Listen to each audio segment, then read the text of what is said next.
I'm 𝐘𝐨𝐿, the CEO and founder of 𝐘𝐞𝐚, a leadership development brand for women. And my main mission is to empower women to create the life and business they've always dreamed of. And I'll be your host for today. So for day one, I wanted us to talk about our mindset, because I believe that how you think affects the life that you end up creating and the life you end up living. So I wanted to talk about our mindset, and we have to get our mindset right before any of the other things I'm going to teach you or to discuss with you would make any sense or be of any impact to you. So first of all, I wanted us to talk about purpose. If you've ever heard me speak or if you've ever interacted with any of my content, you know I'm a firm believer of purpose, knowing your purpose, living in that purpose, and thriving in your purpose. So then you may ask, what is purpose? I believe everyone was created for a reason, and purpose is the reason why you're created, so the reason why you exist. And most people do not know their purpose, so most people are living life like robots, almost on autopilot. They wake up in the morning, do the same things because they've been taught or told to do that, and they end up at the end of the day feeling very unfulfilled and unmotivated, and sometimes they actually live with regret. And I believe that that is not anyone's destiny. I really do not believe that anyone should live a life of pain or regret just because they failed to do what they were called or born to do. So what then is purpose? Like I said, the purpose is the reason why something exists. So your purpose is the reason why you exist, why you were created, why you are in the world today. And most people are confused as to how to find their purpose. I get a lot of questions, Dion, how do I find my purpose? How do I know if I have a purpose? And if I do have it, how do I find it? And these are a couple of ways you can find your purpose. Number one, look at things that you're passionate about. What brings your soul alive? What sets your heart on fire? What makes you so happy that you could do over and over again, whether or not you're getting paid for? Mostly that is your passion, but most of the time your passion is associated with your purpose. Or what makes you so angry? What makes your heart boil? What makes you furious when you hear it? That can also be attached to your purpose. So basically it's something that you love doing so much that you can do for the rest of your life without being paid, or something that you're so passionate about or so angry about that you wish would change.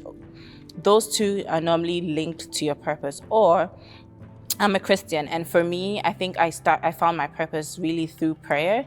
And if you are a Christian, you can pray. If not, you can meditate. If not, you can look at the things, like I said, that set your soul on fire, things that make you so happy and come alive, or things that make you so angry and literally make you furious that you want to change. So I believe that you do have a purpose. I believe that everyone has a purpose, and I believe that everyone is endowed with so much unlimited greatness and potential. But like I said, most of us don't know our purpose, so we don't know how powerful we are. So we end up living mediocre lives because that's what we think we can do, and that's what we sort of subject ourselves to. So that brings me to my next topic, which is paradigms. So I was listening to 𝐇𝐢𝐠𝐿 a couple of days ago, and he was talking about our mindset, our paradigms. And paradigms are basically the lens through which we see the world, which we see ourselves, and through which we see others. So if I'm wearing pink glasses, my world will be pink. If you're wearing yellow glasses, your world will be yellow. But most of us think we're objective. Somehow we think that we make objective, logical decisions. But the truth is, our decisions and our reasoning is clouded by our paradigms, by our belief system, by what we were taught growing up, how we were viewed growing up. So I was having a live session a couple of days ago, actually, and then I spoke about paradigms, and someone actually commented that growing up she wanted to be a creative, and her dad told her she would amount to nothing if she was a creative. And for the longest time she believed it, so she was just doing menial jobs to get by, because in her soul her purpose was to be a creative, but someone had told her that she could not become one, so she believed it, and that had shaped her life. So every decision she made it through that lens, if that makes sense. But today I'm here to ask you, what lens are you looking through? What mindset? How do you think? Do you think you're powerful? Do you think your dream is possible? Do you think what you want to achieve is possible? Or like the person that I was just talking about, you think your dream is impossible, or you think that whatever you want to create out of life, you won't be able to achieve it. However you look at it, I want to give you a new paradigm today. Today, I want you to have a paradigm of positivity. I want you to believe that your dreams are possible. I want you to believe that you're endowed with unlimited greatness and potential. I want you to believe that whatever you want out of life is possible for you, that you can really achieve it. Would it take some work? Absolutely. Would you have obstacles? Definitely, but it is possible. And that is what I want you to soak in today, that your dream is possible, that what you've envisioned for your life, your future, your children, whatever it is possible. So that is paradigms. And another thing I want to talk about is fear. Most of us are crippled in life, not because we are not endowed enough, not because we don't have the resources, not because we are not good enough, but because we are afraid. Fear has rid so many people of their dreams more than any other thing in this world. And fear comes in so many different ways. Fear of failure, fear of success, fear of being ridiculed, fear of being criticized. Fear has so many different hats and it comes in so many different ways. But the point I'm trying to make today is that you do not have to live a life of mediocrity because you are afraid. And the funny thing is, most of the time, the things we're even afraid of never come to pass. They never happen in the long run. So it's like you're putting your life on hold, putting yourself in a box for something that might never even happen. And personally, I don't think that is a fair trade for your time on this earth, to be stuck in a box or to be mediocre just because you're afraid. Fear is natural. Fear is something that we all go through. When we're threatened by anything that we have to leave our comfort zones, we become afraid because it's unknown. And that's natural. But what is unnatural is to let fear stop you from living your dreams. You are endowed with so much greatness, and it will be a tragedy if you let fear stop you. As ''𝐘𝐨𝐮'𝐥𝐥 said, fear is false evidence appearing real. It does appear real, trust me, I know. Sometimes when I'm supposed to do something that is outside my comfort zone, sometimes I am so afraid. I am literally shivering sometimes. But the point of the matter is, even though I am afraid, I end up taking the chance. I end up doing it. And that is what I want you to do today. Even though you're afraid, even though you're confused, even though you're scared, you're overwhelmed, you're frustrated, whatever it is, I want you to use that as fuel to propel you to your dreams rather than a cage to sort of imprison your dreams. So fear should be your friend, actually. Whenever you feel fear, whenever you're trying to do something bigger than you're used to, you will be afraid. So whenever you feel fear, it's actually a sign that you're doing something good. It's actually a sign that you're leaving your comfort zone, that you're challenging the status quo. So fear should be your friend and not your enemy.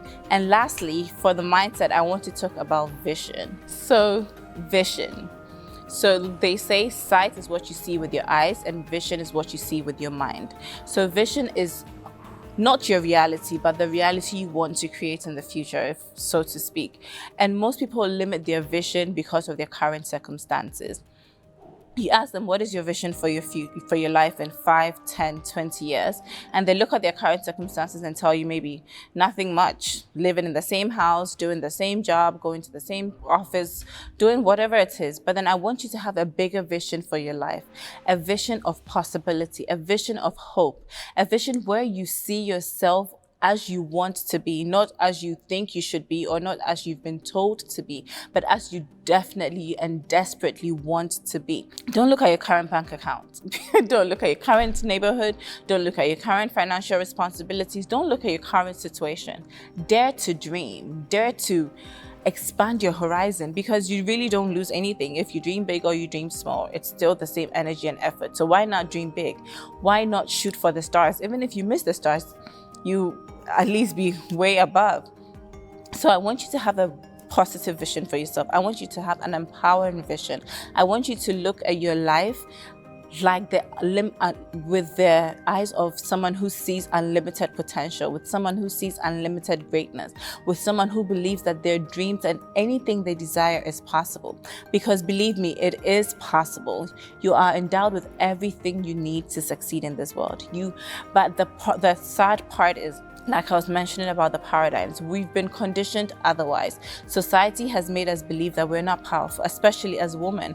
We've been conditioned to believe that we're not good enough, that we can't do it all, that we can't have it all, that we don't deserve it all. But I'm here to tell you today that you do deserve it all. You have the power to create the life and business you have always dreamed of, for yourself, for your kids, for your loved ones, for whoever. But you can do it. I believe in you. So guys, today, this ends day one session. I just wanted to give you some tips and to help you retrain your mind. If you are already in a positive mindset, that is fantastic and kudos to you. But the reality is that most people are not in that kind of mindset. Most people have made people's opinion imprison them. Most people have been defined by people's opinions and defined by their circumstances. One bad event in your life doesn't mean you have a terrible life. One bad relationship in your life doesn't mean you're worthy of love. You're unworthy of love. One failed business doesn't mean you're a failure at entrepreneurship. And that is what I want you to take away from today's session. You are what you think about. Think positively. Think you can do it. If you need tips on how to create a positive mindset, personally, I love meditating. Like I said, I'm a Christian and I pray a lot. I read the Bible. I listen to motivational messages from people like Jim Rohn, Zig Ziglar, Lisa Nichols, Jumoke Adonowo. Those are fantastic, phenomenal, positive motivational speakers, and listening to people like that would really boost your confidence and gives you extra motivation. And also, if you can, limit your intake of the news. The news has so much negativity in it. Trust me, you would barely feel motivated and inspired after you've listened to the news. So if your job depends on you knowing certain things, know just that. And please, please, please, the extra time you listen to the news, read a motivational book, listen to a motivational message or podcast, listen to something that's uplifting. We're surrounded with so much negativity. It's very difficult to stay positive in today's world. So guys, that's it for today. Make sure you do the exercise in the workbook and see you here tomorrow. Bye guys.